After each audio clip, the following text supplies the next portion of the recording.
el porcentaje de imágenes que existe hoy en día publicadas y que determinan el nuevo lenguaje de nuestra generación o de sus generaciones, y que es el lenguaje visual.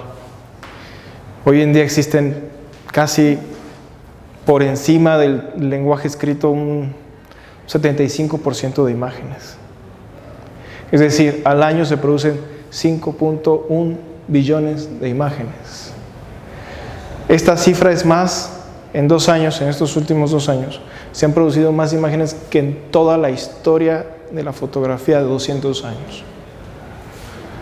Cuando yo hablo de esto, entonces estoy haciendo, ¿sí?, estoy haciendo un señalamiento muy importante al tema de estar conscientes de la información que creamos cuando tomamos una fotografía o cuando creamos cualquier tipo de imagen. A ustedes, no sé si se los enseñan, si no, deberían. Es parte de la semiótica de la imagen, el lenguaje visual. Nosotros entonces decimos que un 75% del lenguaje que consumimos hoy es visual y somos analfabetas visuales. Saben que el 65% de imágenes que se suben a plataformas vienen de dispositivos. Esto supera la cantidad de trabajos fotográficos o trabajos hechos por fotógrafos a nivel documental. Quiere decir que las imágenes basura o el contenido basura que se genera a diario, que se sube, que no tiene un criterio de contenido, ¿sí?, es lo que consumimos. Entonces nos damos cuenta que existe esta analfabetización visual y vivimos ahí, y nadie nos está enseñando a los niños que están creciendo en la generación del lenguaje visual en las primarias. Además de la ABC, no les están enseñando lenguaje visual. Partamos de ese concepto, de ese problema, ¿no? Y vamos a hablar un poco de historia, así muy breve. No me gusta clavarme en estas cuestiones como documentales históricas, pero es importante para tener un contexto, ¿no? Aquí lo pongo en la introducción. ¿Qué es la fotografía documental? Bueno, nace con la intención de registrar la realidad de manera objetiva. Y bueno, objetivo, ¿qué es ser objetivo? Un testimonio, que la fotografía sea parte de un testimonio social, histórico y cultural. Pero esto les estoy hablando en 1835, cuando algunos, como Roger Fenton, como Matthew Brady y Alexander Gardner, comenzaron a hacer trabajos de registro en las guerras. Y bueno, en ese momento la imagen era un testimonio de la realidad. Estamos hablando de que pocas personas tenían acceso a una cámara y pocas personas se atrevían a ir a documentar estos fenómenos sociales como las guerras, ¿no?, u otros que estaban sucediendo. Más adelante, súper interesante, cómo la imagen toma mucho poder en la sociedad y empieza a transformar, ¿sí?, con la denuncia pública de ciertas situaciones, empieza a transformar las leyes incluso, ¿no?, de algunos estados, ¿no?, de Estados Unidos. No sé qué pasa. Aquí, por ejemplo, voy a mencionar 3 fotógrafos que fueron muy importantes en la transición documental de 1890, 1900 y 1936, que son Jacob Riis, Lewis Hine y Dorothea Lange. Por cierto, fotógrafa documental en 1936, que hizo uno de los trabajos más importantes durante la depresión económica en Estados Unidos y que fotografió el campo de Estados Unidos, la vida de los campesinos, que estaba en quiebra total. Entonces aquí, por ejemplo, Lewis Hine hizo un trabajo sobre los niños que eran explotados en trabajos muy pesados, minería, en los muelles, en los comercios que estaban de alguna manera clandestinos en Estados Unidos. Y bueno, la pobreza de Jacob Riis, que retrató esta otra parte como migrante y de pobreza en Estados Unidos. pero estamos hablando de una diferencia de años con la nuestra, pues ya bastante, ¿no? 140 años, 130 años, que lleva existiendo la denuncia a través de la fotografía documental de situaciones.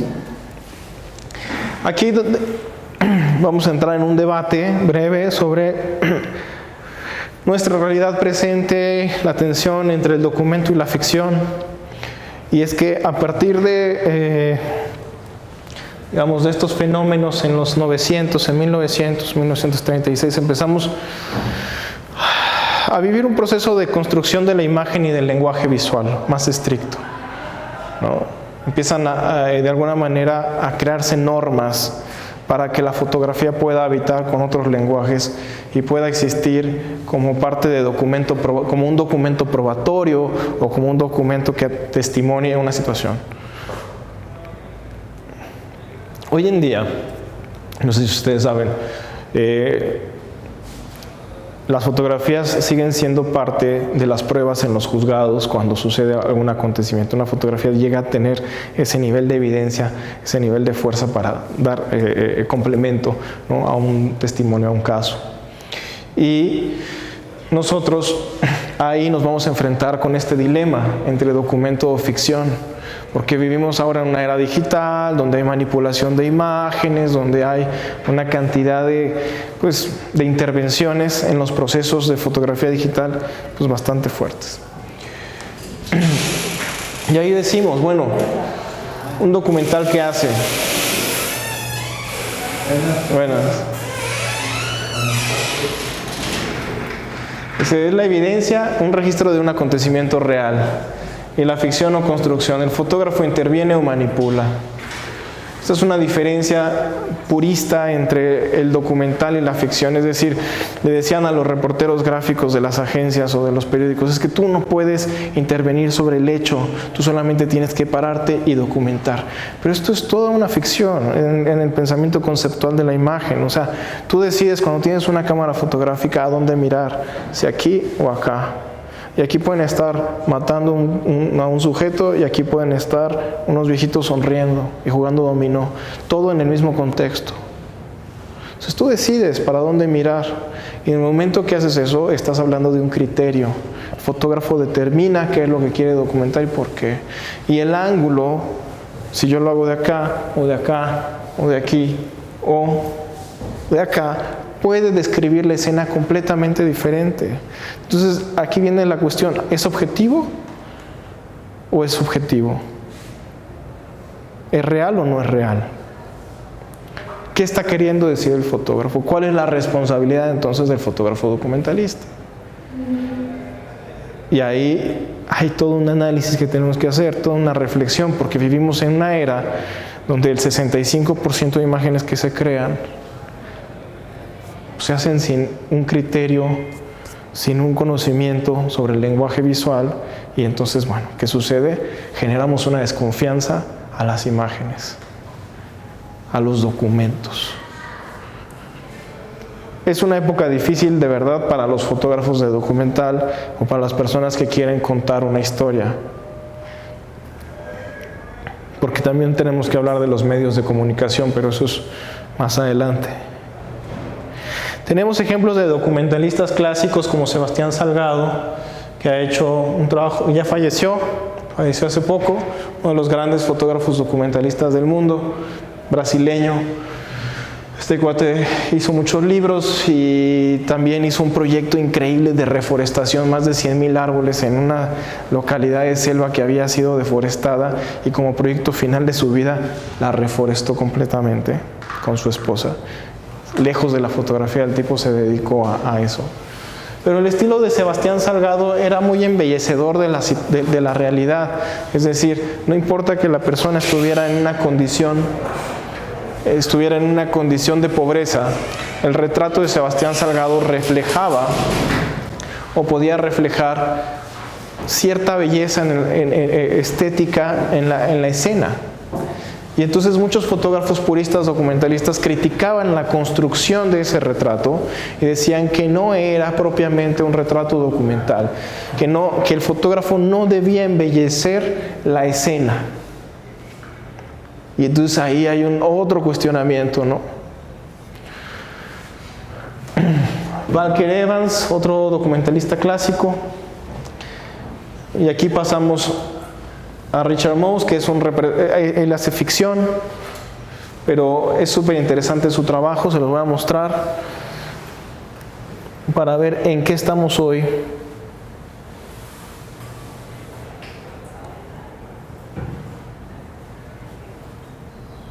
No hay internet, que falla. Para seguirlo conectamos.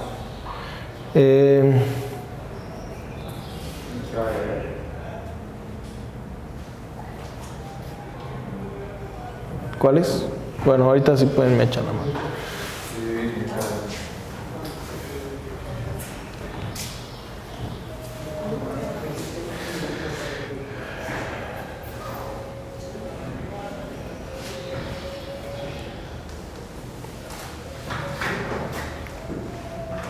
Si tienen dudas o algo me van preguntando, no dejen de preguntar.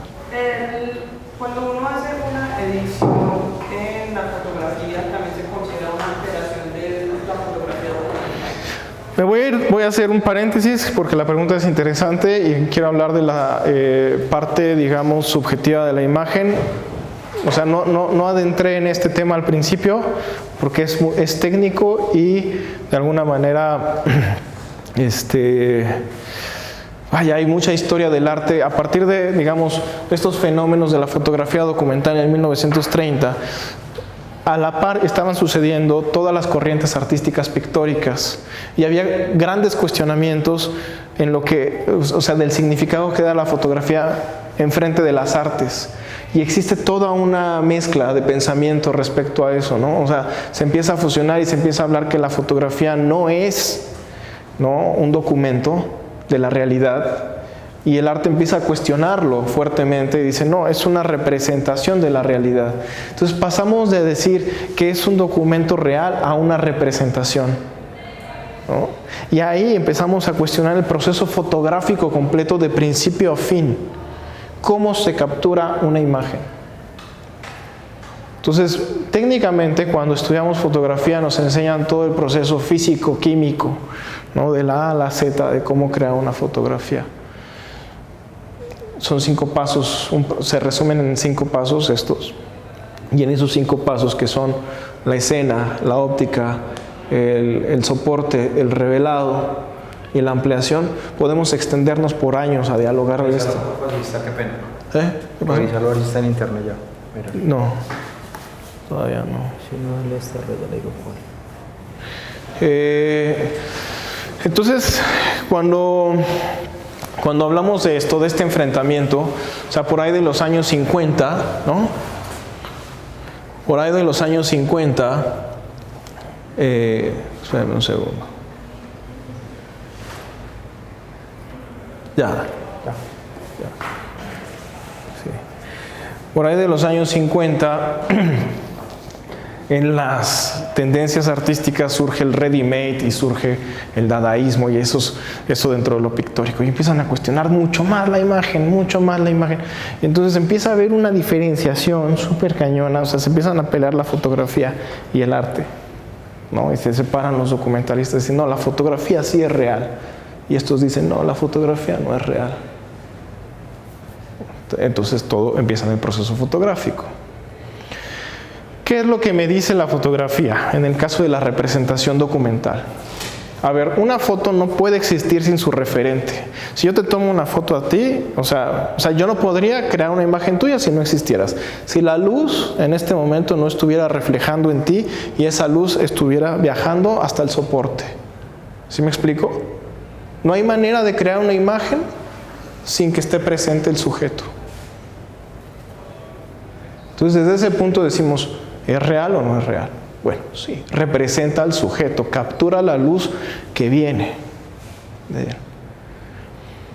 Pero después vienen otras cosas, en ese romanticismo, ¿no? La óptica. Cuando yo utilizo una lente, modifico la proporción de aspecto de una persona. Si ella mide 1,70, al pasar al sensor se convierte en una personita de 1 centímetro. Y después yo tengo que pasar por un proceso de amplificación para volverlo a llevar al tamaño real. Nosotros no consumimos imágenes representadas en sus formatos originales. Nosotros consumimos fotos de este tamaño. Nuestros celulares son pantallas súper pequeñas, ¿no?, que nos dan una idea de lo que es. Si yo quisiera representar cuál la técnica fotográfica expresa un sujeto, tendría que hacer una impresión del mismo tamaño de la persona, para comprender los aspectos técnicos como el detalle, el color, etcétera, etcétera. Me voy a ir todavía más lejos, me voy a enredar. El ojo humano tiene una composición de conos y bastones que captan los diferentes tipos de luz, de frecuencias, pero los ojos son diferentes. Tus ojos son diferentes a los míos. Todos vamos a tener una cierta diferencia compositiva orgánica en la construcción de nuestros ojos, pese a que todos somos la misma especie.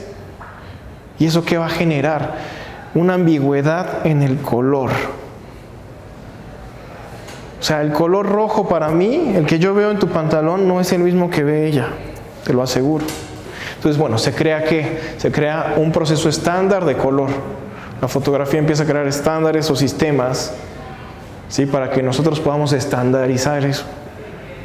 Pero después de que todas esas normas se crean, viene la fotografía digital, vienen los soportes, las pantallas, los monitores, y se vuelve a arruinar absolutamente todo, porque si tú tienes tu pantalla en True Tone o lo tienes en Night Shift, ¿no?, tú vas a ver la foto que yo te mande con dominantes naranjas, y tú la vas a ver con dominantes azules, y tú la vas a ver con... Y entonces, si ya de por sí era abstracta, se volvió más abstracta. ¿Cuándo va a ser importante esto? A nivel documental. O sea, cuando yo tenga que conservar, por ejemplo, hablar de un sujeto, digamos, describir un sujeto y dar detalle a la imagen, es decir, es un sujeto de piel morena, con cabello castaño, con ojos verdes, ojos azules, o sea, cosas que se pueden alterar según la condición fotográfica que yo estoy documentando. Entonces, como si se dan cuenta, lo que yo estoy queriendo decir con esto es que el fotógrafo tiene una responsabilidad técnica fuerte para representar al sujeto que está fotografiando. Y cuando hablamos del documental purista, el fotógrafo tiene que tener esa preparación técnica para poder documentar la realidad. El blanco y negro, que es lo que están viendo aquí, es una limitación técnica de época. En la época no habían logrado que la emulsión tuviera los filtros suficientes para poder lograr el color. La fotografía siempre ha buscado la representación de la realidad desde su origen al momento. Lo que pasa es que, vuelvo a lo mismo, por un analfabetismo visual, nosotros tomamos el blanco y negro como una cuestión romántica y estética, no como la limitación que es dentro del proceso fotográfico. Entonces, ahí es donde nosotros tenemos que hacer muchas reflexiones, ¿cierto? Pero les quiero enseñar este trabajo de Richard Mose, que a mí me parece súper interesante dentro del nuevo documentalismo, que es fotografía infrarroja. Y este cuate se mete al Congo a fotografiar a los soldados y los paisajes, ¿no?, y gana muchos premios, ¿no? Vean el formato de sus paisajes, es una locura. Pero está utilizando una técnica particular que se llama fotografía infrarroja.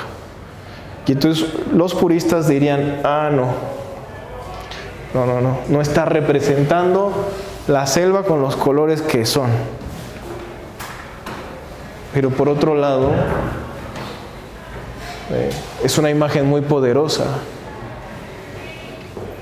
Entonces, fuera de los parámetros técnicos que deben de existir para técnica de la fotografía documental es un condicionante del aspecto tecnológico para la creación de este tipo de efectos y de otro tipo de alteraciones de la realidad. Lo que estábamos hablando al principio es como históricamente cómo ha ido evolucionando hasta el momento, ¿no? Digamos, si en el momento ya existe una posibilidad increíble creativa, o sea, tenemos muchas herramientas, cosas que no existieron hace mucho tiempo, es decir, en los últimos 10 años a partir de del surgimiento, la fotografía digital empieza en 1994 aproximadamente, y para el momento, por ejemplo, yo creo que la fotografía alcanza su máximo, la máxima paridad, o sea, estar al mismo nivel que la película en el 2016 o 17. Ha sido una carrera muy rápida la digital para poder equipararse con la fotografía analógica. Se ha tenido que poner a chambear muy duro porque las primeras cámaras y todo eran horrendas. O sea, nosotros que hicimos mucho, Joche que ha trabajado mucho documental, o sea, sabe que hubo una transición digital, una análoga digital. Y por ejemplo, yo tuve la oportunidad de tener primeras cámaras digitales fuertes de la época y las imágenes están destruidas completamente por las limitaciones técnicas.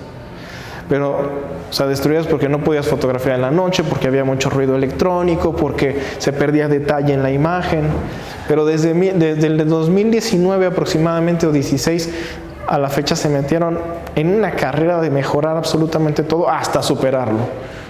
Hoy en día una cámara digital realmente ya tiene unas capacidades extraordinarias que superan la película en cuestión técnica y de representación. Por ejemplo, hago una deducción de que, por ejemplo, la fotografía es editada antes o después. No. O sea, los parámetros son establecidos. Esto es con película, está hecho con película y es una película infrarroja. Es decir, ¿qué hace la película infrarroja? Filtra solo de esa luz. Pero es una elección estética. Es una elección también informativa. De pronto él sabía que todo lo verde se iba a convertir en rojo al utilizar la película infrarroja, por una cuestión técnica. Entonces, él decide hacer este ensayo fotográfico o este documental con este tipo de película. Pero ya es una elección. Ya tenemos tantas herramientas que nosotros podemos decidir cómo usar y qué usar, ¿no? El tema aquí es la veracidad. O sea, vamos a regresar un poco. Esto es hoy, ¿sí? Y esto es en 1870.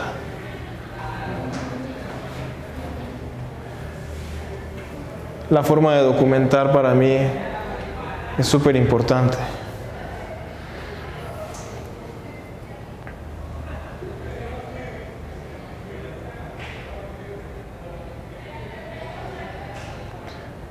Miren cómo por cuestiones técnicas este elemento se ve movido, este elemento se ve movido. O sea, aquí este fotógrafo es de los primeros en ocupar el flash de magnesio. O sea, para poder iluminar los interiores o los lugares a los que se metía para fotografiar. Como dato curioso les quiero decir que a mí cuando me hizo la entrevista a la agencia F para poder entrar, rechazó mi material porque ocupaba el flash. A mí como fotógrafo me rechazó una agencia por decir que yo ocupaba mucho flash para modelar. ¿Y esto qué significa? O sea, en una cuestión técnica, o sea, de fotógrafo real, o sea, un fotógrafo estudiado técnico de escuela, es contradictorio lo que un jefe de agencia te dice, porque la técnica dice que tú te tienes que apoyar de todas tus herramientas para poder mejorar el detalle de la escena, es decir, poder contar o describir mejor una escena. El uso del flash precisamente me permite recuperar detalle. ¿Qué es el detalle en la fotografía? Para que no nos confundamos por definición. El detalle en la fotografía no se refiere a la definición. ¿Ok? El detalle en iluminación fotográfica hace referencia a la cantidad de elementos que puedo describir de una escena, porque están bien iluminados. ¿Sí me explico? ¿Dudas? ¿Sí? ¿No? Ok. Entonces, el detalle fotográfico es eso en iluminación. Entonces, cuando a mí me dice un güey de una agencia que mis fotos no son válidas porque ocupo un flash dentro de una mina a 1 kilómetro de profundidad, pues le digo, no, marica, entonces ¿qué? ¿Lo ilumino con la luz de mi corazón? ¿O qué hago? O sea, ¿cómo descartas una imagen poderosa con un pensamiento arcaico del documentalismo de 1850? Y no digo 70, porque en el 70 ya ocupaban flash. Yo diría que el criterio de este fotógrafo, que ahorita no me acuerdo el nombre, pero me voy a acordar, colombiano, descalificó el material con un juicio de 1850. Entonces nosotros tenemos que analizar estas cuestiones, ¿no?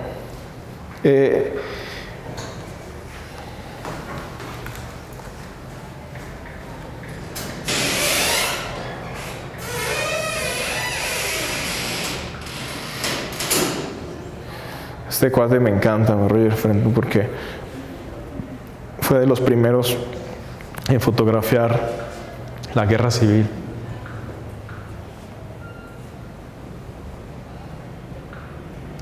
Incluso en esta época ya existía un cuestionamiento fuerte sobre si era bueno retratar los cadáveres en la guerra o no.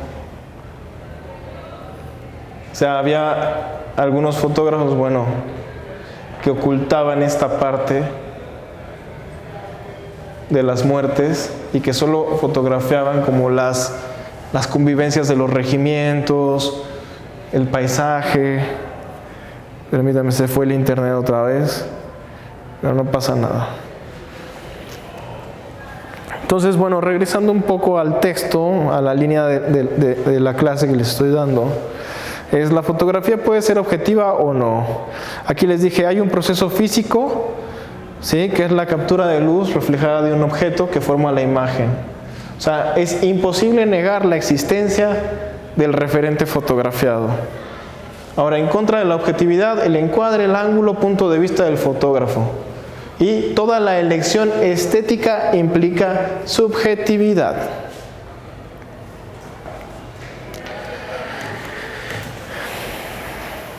Y siempre va a haber un encuadre, un ángulo, un punto de vista, una elección explícita del fotógrafo, o sea que siempre es subjetivo. Aquí viene un tema bien interesante para mí a nivel jurídico legal.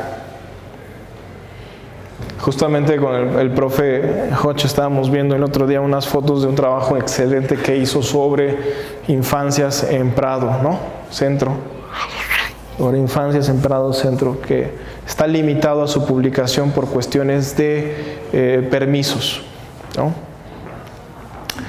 Y esto es súper interesante, esto sí es algo en lo que quiero medio generar polémica. La prensa tiene la libertad de expresión para publicar imágenes noticiosas, informativas. Es decir, puede justificar, ¿sí?, que si publica una fotografía de un sujeto en alguna condición, digamos, me dispararon, me toman la foto, salgo en la prensa. Ok. Está justificada en este sentido de la libre expresión de prensa, siempre y cuando tenga un fin informativo de importancia o relevancia social para una comunidad, etc. Ok. En el caso de las infancias, entran otras normas para protección de menores, según las leyes actuales que protegen las ¿cómo se llama aquí? Niños, niñas y adolescentes es en México, no sé cómo lo manejan aquí, infancias, adolescencias, pero hay leyes que protegen a los jóvenes, ¿no?, a los niños y jóvenes. Entonces no puedes publicar tan fácilmente, en teoría, una foto de un niño en la prensa. Pero en el caso particular del tema del profesor es un tema de mucha importancia y relevancia social. Si tú hablas de la prostitución infantil en el centro de Medellín y no lo puedes publicar nunca, será una cuestión más bien, ¿qué? ¿Ah? De censura. ¿Y quién lo censura? La prensa, porque no te va a recibir el trabajo. ¿Y quién censura a la prensa?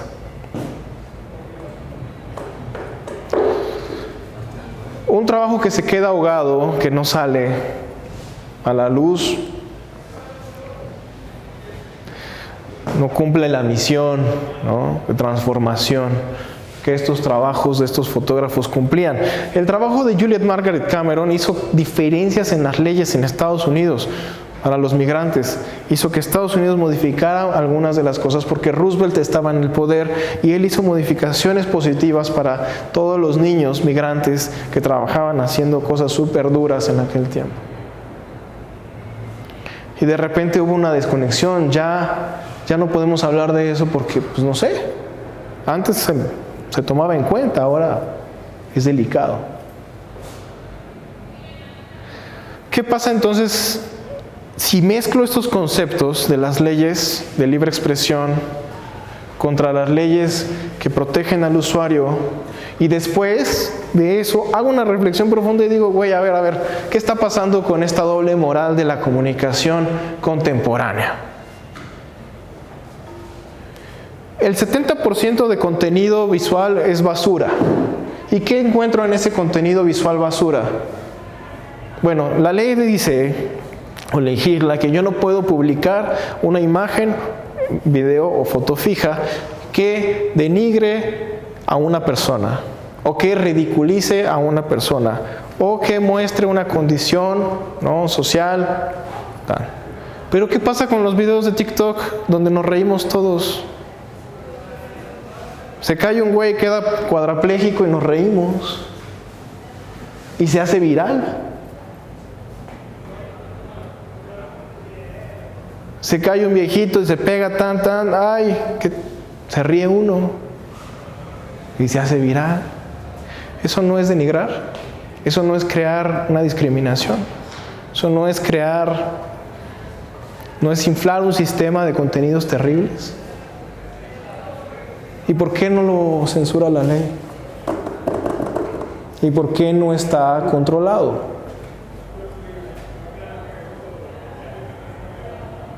Y entonces sí está controlado hablar de la prostitución infantil. O sea, no puedo hablar de la prostitución infantil, pero sí puedo romper esa ley que me impide publicar para tener contenidos estúpidos, y son contenidos estúpidos, disculpen la palabra, ¿no?, en Internet. Y entonces nosotros, a ver, ¿cuál es nuestra responsabilidad como documentalistas? Nosotros estamos inmersos en medios de comunicación que no tienen verdadera salida.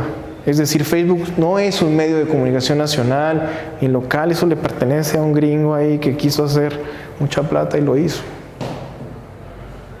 YouTube también. TikTok también. No son medios de comunicación. Sí nos permiten una libre expresión brutal, pero ante el analfabetismo visual que estamos viviendo, entonces nos estamos enfrentando a ¿qué? Nosotros estamos alimentando esas redes y es con lo que estamos creciendo conceptualmente. Sin embargo, ¿qué pasa si yo publico estas fotos de estas chicas de Prado Centro en Facebook? Me cae todo el mundo, me cae derechos humanos, me censura, me bloquea Facebook, me impide todo. Pero el error es mío por querer publicar en Facebook. El error es de nosotros por no crear propios medios de comunicación o comunidades de comunicación formal. Entonces dependemos de quién, de una prensa que está de alguna manera, pues también comandada por un sistema. Entonces tú creas un tema increíble y vas a la prensa entusiasmado, joven, con ánimo, quiero publicar, y te dicen, no se puede. Y tú encuentras un límite y dices, ay, ¿ahora qué hago?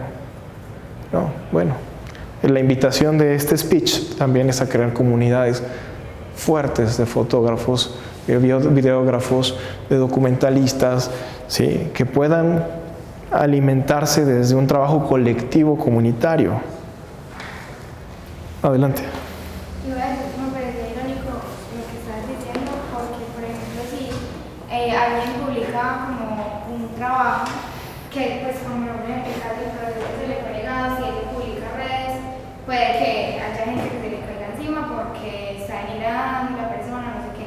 Pero si por alguna razón el profesor decide subir su trabajo a redes y corre el riesgo de plagio y pues le roban su trabajo, entonces le van a decir que es culpa de él porque decidió publicarlo y que ya no son sus fotografías, sino que son fotografías de Instagram o de Facebook. Entonces, cuando se trata de respetar el trabajo y los derechos de autor, sí es mi problema, porque ya no es mi trabajo, pero cuando yo lo publico y esto ya se va a mayores, entonces ya sí es mi trabajo, sí es mi culpa. ¿Sí? Hay muchas cuestiones ahí en cuanto a lo que acabas de decir del tratamiento de las imágenes en Facebook y en otras plataformas. Se hizo muy polémico el rollo de que la gente perdía sus derechos. No los pierdes, tú como autor jamás pierdes el derecho de tu imagen, es como una ley de autores, ¿no? Que protege a los autores. En México se llama el INPI, que es como el instituto que te protege, ¿no? Y tú nunca pierdes tu autoría, siempre y cuando la registres, que eso es parte del trabajo de ustedes. Ustedes como profesionales tienen que registrar sus nombres para sus trabajos y tienen que registrar sus trabajos documentales o lo que vayan haciendo. Si un día hacen un logo, van y lo registran. O sea, se acostumbran profesionalmente a, ¿no?, a que sus ideas pues no queden flotando sin ser registradas.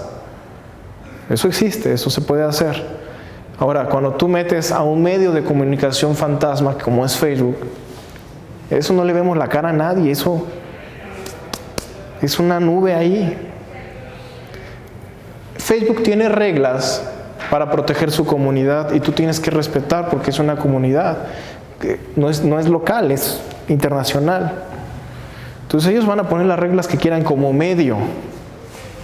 Y una de esas reglas es que pueden mandar sobre tu contenido para mediar la comunidad. Pero ¿qué hace Facebook? A Facebook le interesa hacer dinero, no le interesa que nos hablemos en chat o que nos contemos las ideas.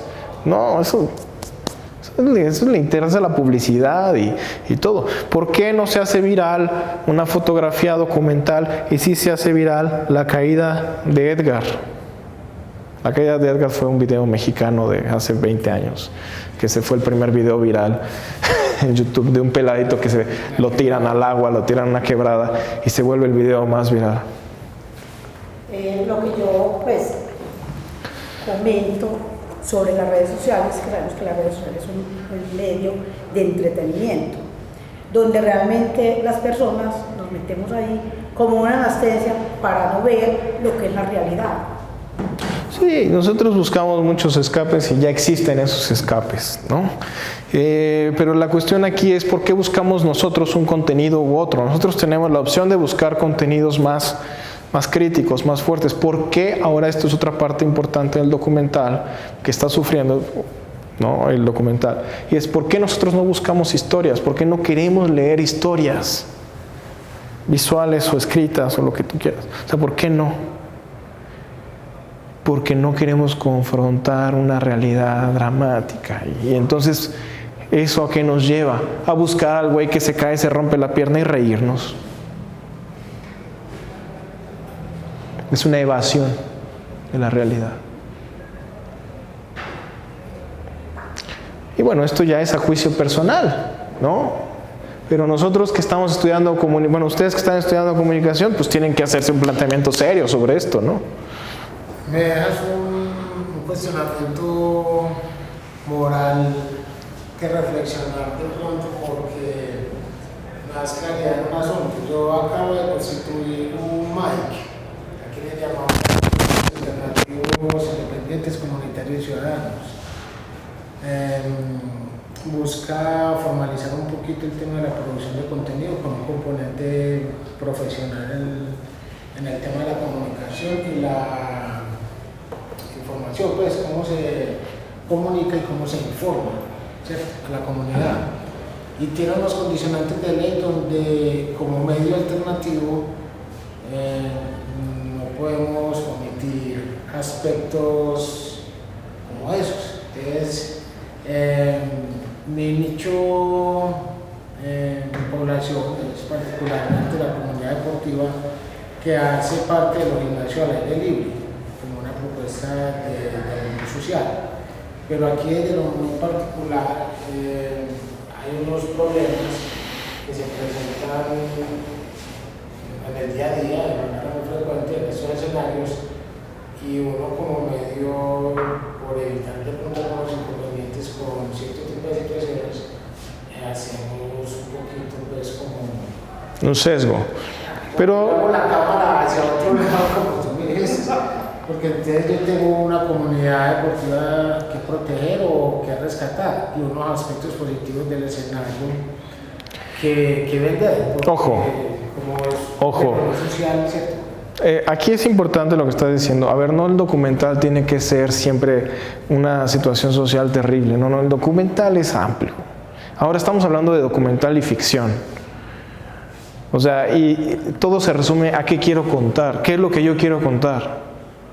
Por ejemplo, nosotros hemos trabajado en temas sociales fuertes. Yo trabajé con la minería ilegal casi 8 años. Trabajé con la migración en el tren, en la Bestia, allá en México, otro rato. Y así durante un tiempo. ¿Y qué pasó? Pues me fastidié. O sea, me fastidié porque eran cosas que nunca han dejado de suceder. Ahí estamos viendo las fotos de Margaret Cameron, de este Moss de Moss no, se me fue el nombre. Bueno, de estos fotógrafos de Fenton, y decimos, bueno, ellos están denunciando una situación desde 1870 y nosotros seguimos hablando de la migración como un problema en el 2025. O sea, los gobiernos nunca han logrado desde hace 200, 100 años, 150 años cambiar la situación que dicen que cambian. Ahí está. Yo puedo ir y hacer la misma foto que ellos hicieron en 1870 en México. Perfecto. Hoy uno decide si quiere seguir en esa línea de denuncia o quiere tomar otro tema. Yo actualmente pienso que uno tiene que equilibrar esto. Ni mucha cosa mala, ni mucha cosa disque buena o buena. Hay que hacer un equilibrio, ¿no? A mí no me gusta, yo sí creo que el documental, en mi caso, actualmente un documental ficcionado, reconozco que es ficcionado, ¿no? Porque trabajo sobre la estética de la imagen, no de una manera tan radical como algunos fotógrafos artistas, pero explicando un poco más mi estilo de retrato y entendiendo la técnica fotográfica que les hablo. Pues yo le digo que se siente aquí, yo le digo que pose, yo le digo que me mire. Estas son fotos mías. Entonces, yo por una cuestión particular me gusta este fondo, entonces lo pongo en ese fondo. O sea, limpio mi imagen para hacer un retrato, ¿no? Y no quise sacar sus contextos, no quise sacar sus casas de palo y no quise sacar otras cosas. ¿Por qué no quise sacar las casas de palo? Porque ya lo expliqué, el lenguaje visual no es universal. El lenguaje visual se reduce a su contexto. ¿Qué pasa si yo les muestro una casa de palo? Van a decir, ay, pobrecitas personas, viven en la pobreza extrema. ¿Por qué? Porque nosotros que vivimos en una ciudad denominamos ese tipo de construcción, ¿sí?, como una carencia, digamos, en nuestro entorno social. Es decir, una gente que no se puede construir una casa de tabique, de cemento, es una persona pobre. Pero en la selva no. En la selva ellos no necesitan una casa de cemento. Llevan 40 años, 50 años viviendo ahí. Son re felices, no les pasa nada. Tienen comida de los árboles, tienen comida de la casa, tienen aire puro. Entonces, ¿qué hago yo con este trabajo reciente? Esto lo hice el mes pasado en Brasil. ¿Qué hago con estas fotos? Contar historias. Este cuate llegó a ganar 500 kilos de oro y se los gastó, ¿no? Así los derrochó, hizo cualquier cosa. Esto es Serrapelada, Brasil. donde existió una de las minas de oro más importantes de la historia en los años 80. Este cuate llegó a tener 500 kilos de oro. ¿Saben qué se siente ir a conversar con un millonario que ahora ya no tiene nada? Pero no por el hecho de que no tenga nada, o sea, sino por el hecho de que se lo vivió. Hay gente que puede, es como esta gente, vivir su dinero, gastárselo todo y después seguir feliz en la vida. Nosotros, en un sistema en el que vivimos, si ganamos 500 kilos de oro, los tenemos que cuidar, chingo, para que no tenemos jubilación y tenemos que vivir cuidándonos el resto de la vida. Estas personas no, porque se gastaron toda la plata y de todas formas tienen comida, tienen casa, tienen agua, tienen luz, tienen todo, viven tranquilos. Los niños caminan así encuerados por las calles, los bebecitos así, los ves como a 5 cuadras de su casa solitos caminando, nadie los molesta, no hay violencia, no va a pasar nada. Entonces, la fotografía, ¿sí?, maneja contextos que pueden ser muy locales. Y si yo creo una foto, tengo la responsabilidad de que, si esta foto yo se las iba a enseñar a ustedes o al público de la ciudad, yo no quería el comentario de, ay, pobre gente, que es el primer comentario que uno escucha cuando trabaja temas sociales. No, esta no es pobre gente. Una pregunta. ¿Sí era una pregunta? Sí, yo también quería preguntar algo de lo que usted está diciendo, que realmente uno también encuentra personas muy afligidas, muy tristes, porque tuvieron mucho y no tienen nada. Entonces cuando se ve realmente sin comida y sin las necesidades básicas satisfechas, ellos lloran mucho. Y la tristeza y la moral están por ahí. Generalmente pasa en las ciudades. En las ciudades existen estos índices. Soy pobre, soy rico, tanto. Pero aquí no, porque las otras cuestiones, por ejemplo, lo que digo, alimentarias o de comodidades básicas, las tienen. O sea, la farmacia en esta comunidad cierra a las 7 de la tarde. Y yo preguntaba, ¿y si alguien se enferma? No, es que no nos enfermamos. La idea en el tema de la fotografía documental es que no se entiende mucho la fotografía para que haya una mejor percepción. No, esa es una base, esa base, digamos, es hablando de la creación de la fotografía documental en 1850, o sea, ese es el inicio. Se piensa que la fotografía no se tenía que alterar, que uno tenía que pararse enfrente de la escena y documentar tal cual, y uno no intervenir con nada, no hablar con la gente, no entrevistar, nada. Yo documento y me voy. Creyendo que la fotografía en ese entonces era una realidad absoluta, que lo documentado era una realidad absoluta.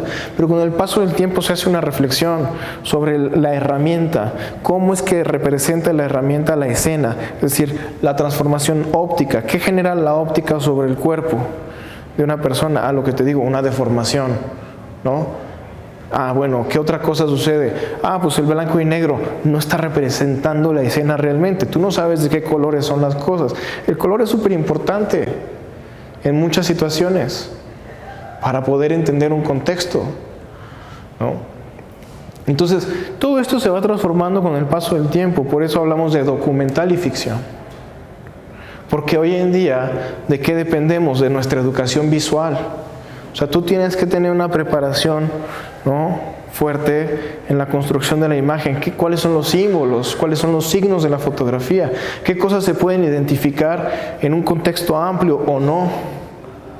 Por eso preguntaba yo sobre el tema del análisis iconográfico de la imagen, porque entonces depende de quién va a Mira esta parte de acá.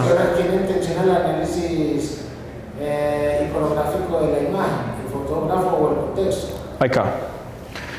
La herramienta de análisis es la semiótica. Y cuando la foto se parece al objeto, sería una cosa que nos liga a la técnica, ¿no? Si yo te tomo una foto, ¿te pareces o no te pareces? O sea, ¿te puede identificar tu grupo social cercano o no te puede identificar? Yo no voy a decir que te identifiquen en Alemania, porque pues van a decir, es una persona. Pero si yo te tomo una foto aquí, la pego aquí en el poli, pues tu contexto sí te va a identificar, si la hago bien. Conexión física con lo real. La luz impacta el sensor, que es lo que yo estaba hablando hace ratito. Es imposible fotografiar sin el referente, ¿no? ¿Usted trabaja en blanco y negro en edición o en Ahora llegamos como a esta parte y lo explico. El símbolo, el significado natural cultural aprendido, es decir, lo denotativo de la imagen y lo connotativo, ¿no? Una cosa es lo que es y otra es el significado que le puede dar cada quien. Es decir, ¿cómo juzgas una escena? Eso me ha pasado muchísimas veces. O sea, imagínate la escena más dramática, te lo contaba el otro día, una niña sin piernas, sin brazos. Le tomé fotos, hice el documental, lo mostré y una persona de bienestar social me dijo, no, hay casos peores. Dentro del documental, ¿cómo vas a categorizar que este sufrimiento no es válido? Más fuerte que el otro. Esta es la parte del símbolo. ¿Qué significa para cada quien? Bueno, y analfabetismo visual en la era digital, que es la capacidad de leer, interpretar y contextualizar una imagen. No se trata de ver, sino de comprender códigos y manipulaciones. Los ejemplos actuales, creer en noticias falsas. O sea, a veces sacan cada noticia así. ¿Se acuerdan de ahorita? La más reciente es la de la anaconda en el Amazonas. Puta, esa madre se hizo súper viral. Todo el mundo creía que había una anaconda de no sé cuántos metros en el Amazonas por un video deepfake. Se hizo tan mundial que hubo que hacer una aclaración de que no era. Y yo dije, bueno, qué buena técnica para los que van a producir la película de Anaconda 8, ¿no? Funcionó, pero toda la gente se confundió con este video. Después, compartir fotos fuera de contexto como prueba. Esto es muy teso. Hay gente que ha juzgado muchísimo la realidad y que ha juzgado a personas solo por una foto que no tiene contexto. O sea, una foto tomada de una escena así particular. Hay gente que ha terminado hasta en la cárcel por esto. O sea, ¿por qué digo en la cárcel? Porque en México eres culpable hasta que se muestre lo contrario. Entonces te sacan una foto ahí, no sé, particular y te agarra la policía y estás 2 semanas en el bote antes de que se pruebe que la foto no era, porque la fotografía es probatoria en un juzgado.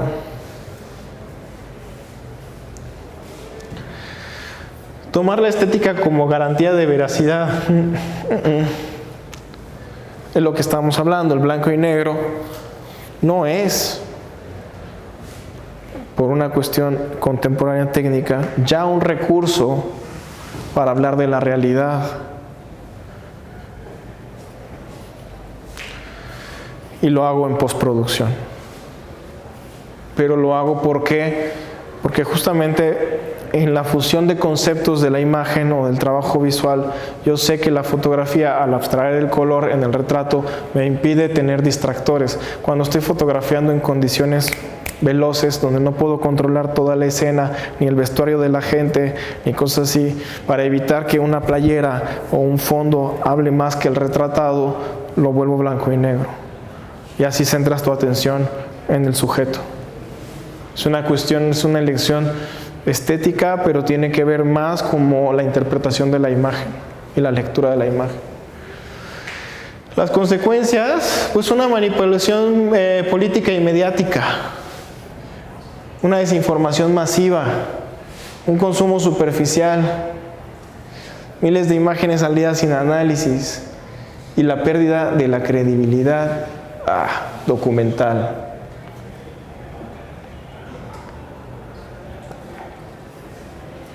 Y eso es lo que nos está pasando. Hay una pérdida en la credibilidad documental. Y estamos superados por un porcentaje alto de imágenes que se crean por día y que no podemos controlar. ¿Quiénes son los que se están preparando para esta realidad? Ustedes, ¿quiénes tienen la obligación de comenzar a construir mensajes visuales importantes? Ustedes. Ahora, si tienen miedo de la cuestión económica, les voy a dar un aliento. El fotógrafo es uno de los mejores pagados en el mundo por hora, si se sabe vender bien. Entonces no tengan miedo. Existe la posibilidad de trabajar. Uno va a fotografía un matrimonio, le pagan $2,000 por eso, regresa a su casa, no trabaja en un mes y se dedica a hacer documental si quiere. O quédense 10 horas trabajando en un escritorio haciendo diseños para un puesto de perros, ¿no? O creen historias, ¿no? La necesidad de alfabetización visual, bueno, aprender a leer imágenes con la misma importancia que los textos, desarrollar una mirada crítica. ¿Cómo leo una foto? ¿Quién tomó la foto? Busco la fuente, o sea, busco las fuentes de lo que estoy viendo. ¿Con qué intención? ¿Qué muestra y qué oculta? ¿Cómo influyeron el encuadre, la edición y el contexto? O sea, son cosas que para yo empezar a tener una cultura visual, ¿no? Tengo que empezar a mirar. No simplemente creerme lo que voy encontrando ahí. Y viene la parte, reconocer que la fotografía no es la realidad, sino una construcción cultural y estética. La paradoja contemporánea, nunca antes se habían producido tantas imágenes como hoy y por lo tanto un nivel de analfabetismo tan grande. La fotografía es el lenguaje dominante en redes, publicidad y comunicación. Sin embargo, vivimos un analfabetismo visual generalizado, consumimos sin cuestionar. Aquí el cierre detonante para el debate. La fotografía documental oscila entre testimonio y construcción. Su valor no está en la objetividad absoluta, sino en la honestidad, el contexto y la alfabetización visual del espectador. ¿Queremos que nuestra foto sea objetiva o sea honesta? ¿Qué queremos? ¿Me puede mostrar la imagen del viejito que se gastó todo el billete en eso la rumba?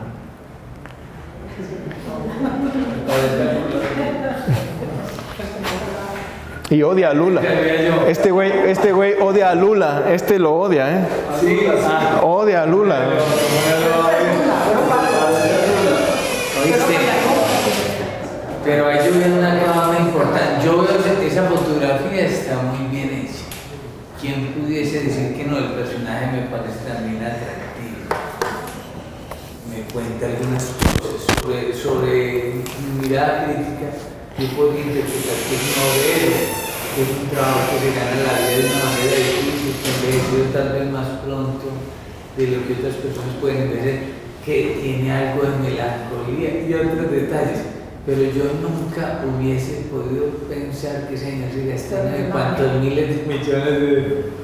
Claro, en una realidad, digamos, de registro documental, aquí la cuestión es esa contradicción, particularmente lo que está diciendo Joche, que para eso también tengo que enfocarme a redactar una buena historia. ¿Cuál es mi propósito con estas fotos? O sea, lejos de haber logrado, digamos, estos registros, estos bonitos retratos, estos fuertes retratos, es que nosotros como fotógrafos documentales también tenemos que aprender a visualizar a nuestros trabajos transformados en otras cosas, a partir de otras herramientas. ¿Qué estoy haciendo yo con esto? Un cuento infantil. Empecé a redactar un cuento para los niños de la comunidad que va a hablar de las historias fantásticas de las personas que fotografié. Y voy a ocupar las fotografías para crear animaciones. ¿Por qué? Porque no todo se tiene que contar siempre de esa forma hostil. No, ¿quiénes son los que necesitan tener un mundo más chévere, más entendido de las cosas ahora? Los niños. Hacer cambiar a una persona adulta de forma de pensar es perder horas de vida. Si a un niño le lees un cuento lindo sobre sobre la búsqueda del verdadero oro en una comunidad lejos del oro que gastó este señor, le hablas del oro de la naturaleza, de las historias que puede conocer de los abuelitos que están ahí, ¿no? Estos cuates no solo se gastaron todo en alcohol, juego y prostitución, también le compraron casas a los que no tenían, compraron comida a los que no tenían, hicieron muchas cosas. Por eso yo no voy a decidir juzgar desde la línea clásica de la pobreza, sino tengo que hablar de la riqueza que es esta persona desde muchos ángulos, de lo que ha hecho a lo largo de su vida. No voy a juzgar un momento a los 25 años de su vida y lo voy a llevar hasta los 80 que tiene. No voy a decir que porque se gastó toda la plata a los 25 años es una mala persona o es una persona boba. No, ¿por qué? Si nosotros cuando hemos tenido no los 500 kilos, pero de pronto 100,000 pesos en la bolsa, uno se los gasta en bobadas, ¿por qué voy a juzgar? ¿Por qué voy a juzgar a Chico Osorio? Se llama Chico Osorio. Otra pregunta. Ya vos tenés el concepto claro de que el documental como tal, la fotografía documental no es la pose específica respecto a la rutina o a la cotidianidad, lo que sea. Eso es una puesta en escena, lo que está pasando ahí con Chico, o él tenía la mamá y estaba apoyado. Él ya casi no puede caminar, él ya casi no puede caminar. Y eso que están viendo ahí en esta foto es un túnel, es un túnel vertical, un tiro vertical de 40 metros. Él sigue buscando oro y eso me encanta. Y tengo la foto del túnel para contextualizar. Ahorita estas fotos no están contextualizadas con otras, que eso es parte del documental, o sea, poder tomar a través de más de una fotografía, narrar, digamos, una situación. Pero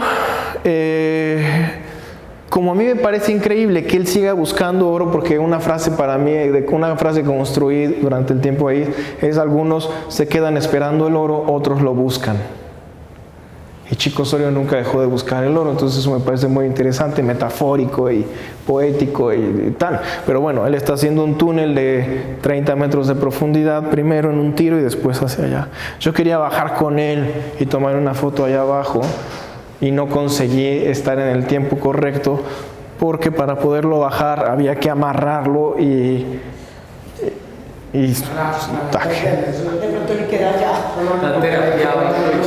no, él sí quería, pero no estaban los jóvenes que le ayudan a hacer esa vuelta. Y ese malacate estaba con unos hilitos ahí desprendidos y yo dije: ay, pues madre, ya he vivido mucha vuelta, no sé si, ya conozco mucha mina, no sé si deba conocer esta, pero, o sea, personajazo. Hay unas frases también que fui recolectando de la comunidad mientras hacía entrevistas, y es garimpero não tem miseria, que es la forma de decir que minero, garimpeiro es aquel minero que se dedica con su batea a sacar oro, ¿no? Y ellos dicen garimpero não tem miseria. Ellos no son gente miserable con los demás, con la comunidad. Ellos no son tacaños. No, o sea,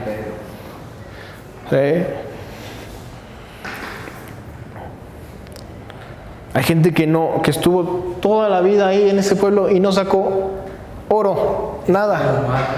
No, este se la pasa volteando y haciendo chistes y todo, y al final se quedó ahí.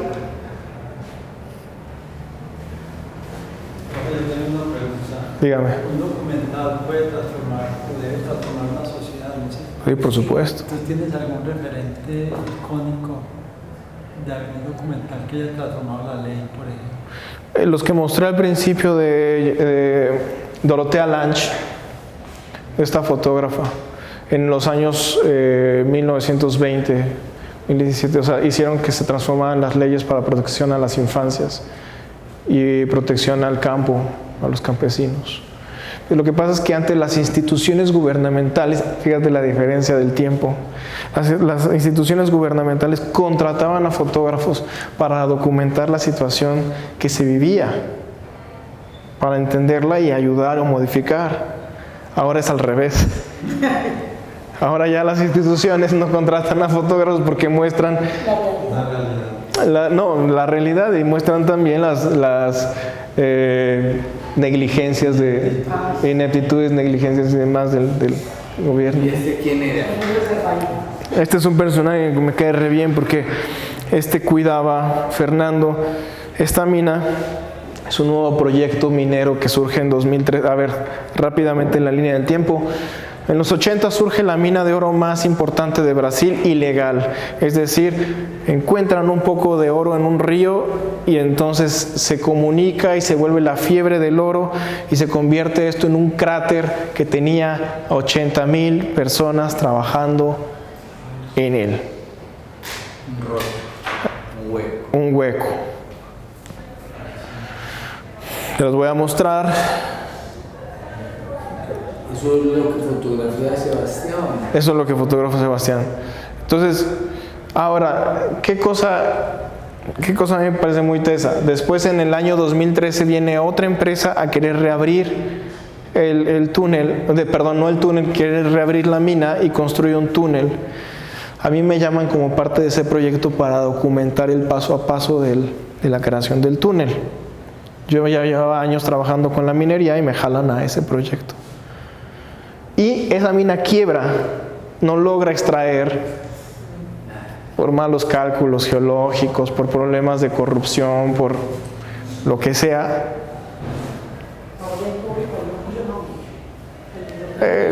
Cuando cierra la mina en finales de los 80, la mina más grande, se crea un colectivo muy enorme que se llama Comigaspi, que es como un sindicato, hazte cuenta, de los 80,000 mineros que trabajaron ahí. Entonces, para que pudieran reabrir esa mina, cualquier otra empresa tenía que negociar con la Comigaspi, y entonces había todo un enrollo político ahí. Esto fue un sueño, o sea, nosotros trabajamos en esta cosa y era un sueño. O sea, toda la comunidad está feliz, gran trabajo, todos felices, pum, quiebra y ahora solo quedan ruinas. Y que es un viejo garimpero de los años 80, ahora cuida las ruinas que son turísticas. Entonces él vive en una oficinita que quedó ahí a medio levantar de la mina y cuida. Y me parece muy charro que alguien de los 80 que vio toda la afluencia del oro y toda esa locura, ahora cuide el nuevo túnel, ahora viejo túnel, ¿no? Y siga siendo parte. Julio ya perdió la vista. En realidad es curiosa esta foto porque él está ciego.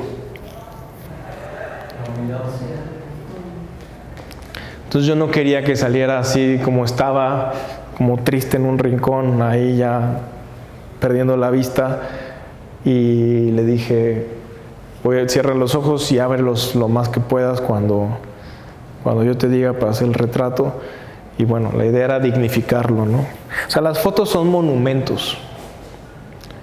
O sea, por ahí en las calles luego vemos por ahí una cosa de cobre o de metal de algún político, de alguna, o sea, no sé, lo que sea. Y dices, ¿quién es ese güey? ¿O qué hicieron? No se sabe nada, están los monumentos ahí. Las fotos son monumentos, dignifican a la gente. Técnicamente, aparte de esa directriz que abriera los ojos en el momento indicado, ¿cómo iluminaste al personaje? Esto es luz natural. Y esto es el reflejo de su casa que está pintada de blanco.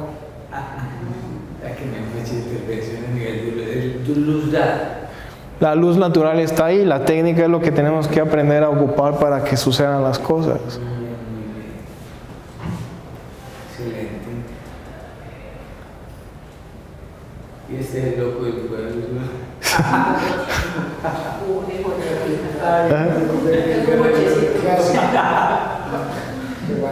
Vamos a acabar, hagan las preguntas y vamos a acabar, muchachos. Esto es el fastidio, lo fastidié como 3 horas para esta foto. Para que se van a tomar la foto. Bueno, hermano, yo lo veo muy bien. ¿Ustedes tienen alguna otra pregunta, intervención, cuestionamiento? Ella se ganó 5 en el parcial porque fue la primera que estuvo. 4, 3, 2, 1, 1. De acuerdo. Regalaron de todo. Hey. Gracias.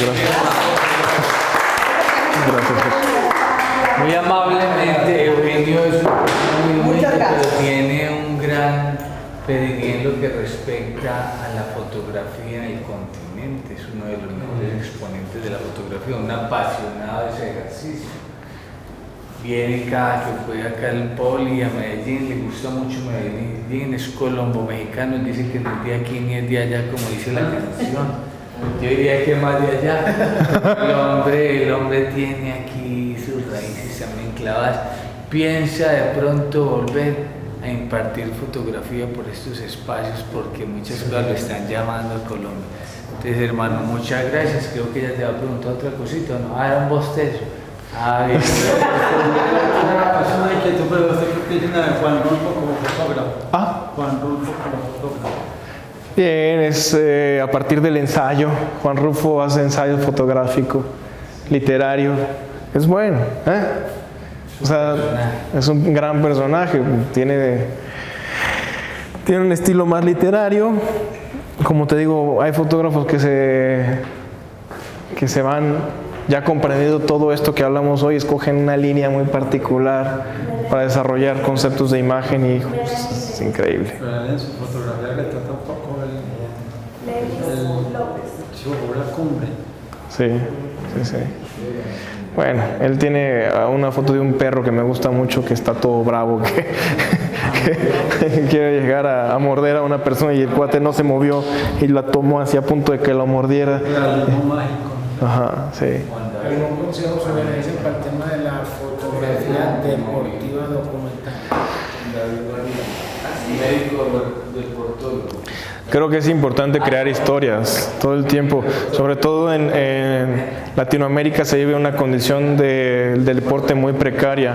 Ahora, a diferencia de otras partes de Latinoamérica, en Medellín se ha apoyado mucho el deporte y hay unas instalaciones increíbles. Por ejemplo, he ido a jugar tenis estos días. ¿Por qué? Porque aquí es democrático el tenis, en México no. En México, para tú jugar tenis te metes a un club y eso sale carísimo. Entonces hay infraestructura del deporte en Colombia, en Medellín, que es buenísima. Entonces vale la pena contar las historias. Ahora, los medallistas normalmente olímpicos han vivido condiciones muy precarias para llegar. En México, por ejemplo, los clavadistas que siempre ganan plata, las medallas de plata, no tienen apoyo, ellos se van en metro, regresan en el metro, luego no tienen comida, luego no tienen entrenadores, luego no tienen... Entonces hay que crear historias de los atletas, eso es súper importante. Eugenio, es un trabajo muy interesante hace años, no sé si lo abandonaste. ¿Cuál? O lo posicionaste, era que fotografiaba seres marginales. Sí. Como decir un basurerito de una esquina, pero él utilizaba toda la técnica de los spots publicitarios para que la foto quedara una bendición. No ridiculizando a la persona, sino utilizando, como traslapando todo ese lenguaje, ¿sí o no? O sea, hacía fotografía impecable publicitaria con personajes que vivían en condiciones extremas, pues, debido a la pobreza material o su elección de vida. Para mí es como lo que les digo, la foto es un monumento, hay que dignificar a las personas a través, no importa su condición social, ¿no? O sea, el trabajo del fotógrafo es contar la historia y dignificar. Le damos la palabra a Liliana para que cierre. Liliana, cierre. Listo, cierre, ya que está ahí. Muchachos, muchas gracias por compartir con personas. Ahí si quieren ver el trabajo, me siguen en Instagram, Eugenio Morales. Ahí. Excelente, muy bien, hermano. Vamos a tomar.